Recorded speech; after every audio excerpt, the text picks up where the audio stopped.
दोस्तों अगर हम राधा जी की बात करें और कृष्ण जी का जिक्र ना हो, यह तो संभव ही नहीं है, क्योंकि राधा और कृष्ण जी हमेशा एक दूसरे के पूरक रहे हैं और एक ऐसे आत्मिक प्रेम की मिसाल हैं जो भौतिक सुखों से बहुत ही परे हैं। यूं तो राधा और कृष्ण जी का प्रेम अनादिकाल से चला आ रहा है, पर द्वापर युग में जब भगवान नारायण ने कृष्ण रूपी अवतार लिया तो संसार को प्रेम का सही अर्थ समझाने के लिए कृष्ण की ही अंश राधा ने यमुना के निकट रावल ग्राम में कृष्णभान और कीर्ति के यहाँ राधा रूप में जन्म लिया और जन्म के साथ ही राधा और कृष्ण की प्रेम कहानी शुरू हो जाती है। मगर दोस्तों ऐसी क्या घटनाएं और स्थिति बन जाती है कि राधा को कृष्ण जी के विरह का सामना करना पड़ता है और कृष्ण क्यों अपने प्रिय बांसुरी को तोड़ देते हैं? इन सब सवालों के जवाब हम आपको अपने इस वीडियो के माध्यम से देंगे। दोस्तों कहा जाता है कि राधा जी जन्म से ही अंधी थी और स्वर्ग लोक से यह वचन लेकर ही पृथ्वी लोक आई थी कि जब श्री कृष्ण जी की प्रथम दृष्टि उन पर पड़ेगी तभी वो संपूर्ण जगत को देखेंगी, अन्यथा नहीं। बचपन से ही श्री कृष्ण जी अपनी लीलाओं और बांसुरी की मधुर धुन से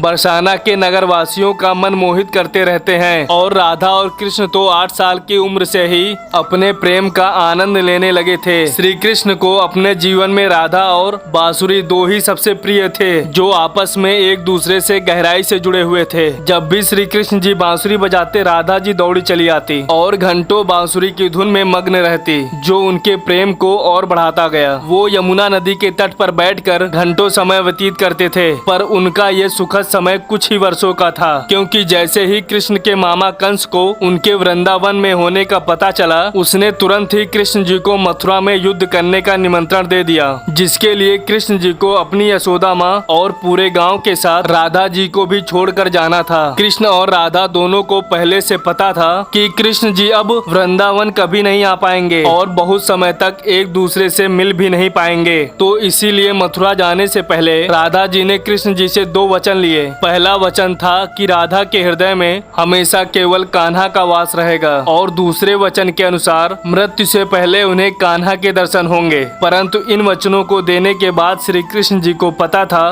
कि राधा उनके विरह में बहुत विलाप करेंगी, तो राधा जी हमेशा खुश रहे, इसके लिए श्री कृष्ण जी ने भी राधा से वचन लिया कि राधा को कृष्ण के याद में अब एक भी आंसू नहीं बहाना होगा। यह वचन लेने के बाद श्री कृष्ण जी मथुरा की ओर बढ़ जाते हैं और राधा जी वृंदावन में ही रह जाती हैं, जिसके बाद से राधा जी का वर्णन बहुत कम ही मिलता है। इसके बाद कृष्ण जी मथुरा जाकर कंस का वध किया और अपने माता पिता देवकी वसुदेव को मुक्त कराया और उन्होंने फिर मथुरा से आगे बढ़कर प्रजा की रक्षा के लिए द्वारिका नगरी की स्थापना की, जिसके बाद से उन्हें द्वारिकाधीश कहा गया। कृष्ण द्वारिका में रुक्मणी और सत्यभामा से भी विवाह करते हैं और साथ ही इनके अलावा भी कृष्ण जी की 16,108 रानियां थीं, जिसमें से रुक्मणी कृष्ण जी की सबसे प्रिय पत्नी थी। उन्होंने केवल श्री कृष्ण जी की छवि को देखकर ही उन्हें अपने मन में ही बसा लिया था और कृष्ण जी से विवाह के लिए अपने भाई रुक्मी के भी विरुद्ध चली गई थी। प्रेम पत्र के माध्यम से कृष्ण जी को बुलाकर और कृष्ण जी के साथ भाग गई थी। फिर उन्होंने कृष्ण जी के साथ द्वारिका नगरी में सुख पूर्वक अपना जीवन व्यतीत किया और कृष्ण भी अपने दैवीय कार्यों में लीन हो गए। और दोस्तों आजकल तो हम लोग भौतिक विवाह को ही सच्चे प्रेम का माध्यम मानते हैं दोस्तों, पर राधा और कृष्ण तो एक ऐसी मिसाल हैं जिन्होंने तो कभी विवाह ही नहीं किया, केवल अपने मन और हृदय से एक दूसरे को प्रेम किया और उसी सच्चे प्रेम से एक दूसरे से हमेशा बंधे रहे।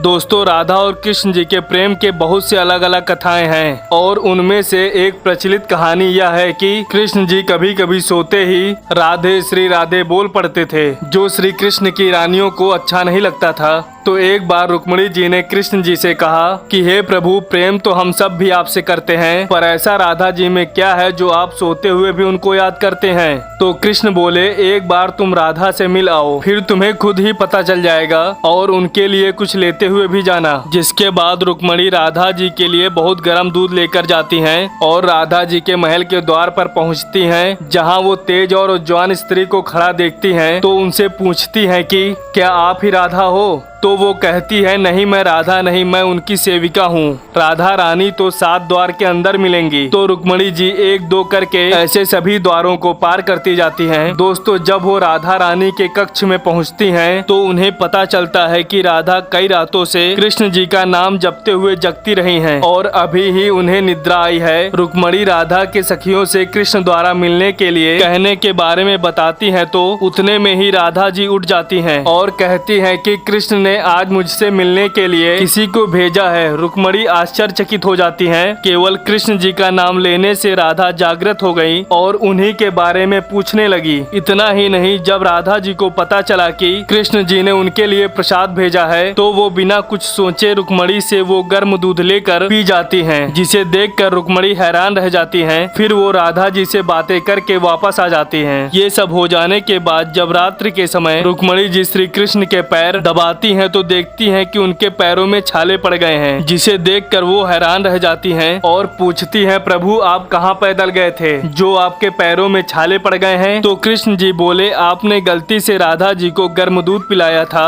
जो राधा एक ही बार में पी गई थी, जिससे उनके हृदय में छाले पड़ गए हैं और उनके हृदय में हमेशा मेरे चरण कमल विराजमान रहते हैं, जिससे मेरे पैरों में भी छाले पड़ गए हैं। तब फिर रुक्मणी को राधा और कृष्ण के प्रेम की पराकाष्ठा का पता चलता है कि प्रेम शरीर से नहीं आत्मा से होता है, जो हमेशा राधा के हृदय में कृष्ण के चरण कमल के रूप में विराजमान रहता है। एक कथा में आता है कि ब्रह्मा जी ने पृथ्वी लोक में आकर वृंदावन में पहले राधा और कृष्ण जी का विवाह कराते हैं, पर इसके बारे में ज्यादा जानकारी नहीं है। राधा जी भी वृंदावन में कृष्ण जी के भक्ति के साथ अपना जीवन व्यतीत करने लगती हैं और कहा जाता है कि यादव पुत्र अभिमन्यु या आयन से उनका विवाह भी हो जाता है। पर अभिमन्यु को महर्षि दुर्वासा का श्राप था कि अगर वो राधा जी को छुएगा तो वो भस्म हो जाएगा। इस प्रकार राधा जी विवाह के पश्चात भी कृष्ण जी के प्रेम से स्वतंत्रता पूर्वक जुड़ी रहती हैं। बहुत वर्षों बाद जब राधा जी अपना वैवाहिक जीवन बहुत अच्छे से निभा लेती हैं और समस्त जिम्मेदारियों से मुक्त हो जाती हैं, तो वो कृष्ण जी के पास द्वारिका आती हैं। द्वारिका पहुंचने के पश्चात राधा और कृष्ण आपस में मौन रहते हुए मन के अभिव्यक्तियों से घंटों एक दूसरे से बातें करते हैं। कृष्ण जी के अलावा राधा को द्वारिका में कोई पहचान ही नहीं पाया। फिर राधा कृष्ण के महल में निवास करने लगी और कृष्ण ने भी उन्हें महल में देविका के रूप में नियुक्त किया, जिसके साथ साथ राधा महल में काम करने के साथ साथ समय मिलने पर कृष्ण की भक्ति और उनसे प्रेम पूर्वक बातें कर सकती थी। परंतु कृष्ण जी तो अब अपने राजपाट या अन्य कार्यों में व्यस्त रहते थे।